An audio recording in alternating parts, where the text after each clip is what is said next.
కూకట్పల్లి నియోజకవర్గంలో కాంగ్రెస్ సర్కార్ 2,000 కోట్ల రూపాయల భూములను అమ్మిందని ఎమ్మెల్యే మాధవరం కృష్ణారావు ఆరోపించారు. 3 మున్సిపల్ కార్పొరేషన్లుగా చేసి కూకట్పల్లి నియోజకవర్గాన్ని ముక్కలు చేశారని తెలిపారు.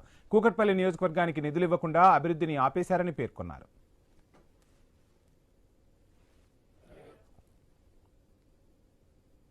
వీళ్ళు గేట్ ఆర్గనైజేషన్ అనుకొని చెప్పి మనను 2 ముక్కలు చేశారు. కూకట్పల్లి ప్రజల్ని 3 ముక్కలు చేశారు.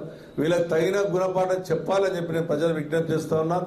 2 ఏళ్ళ మీరు గెలిచి కాంగ్రెస్ పార్టీ వచ్చి ఒక్క మంత్రి ఇనాగ్రేషన్కి వచ్చిండా? మీరు చెప్పండి. ఒక్క మంత్రి రాలే.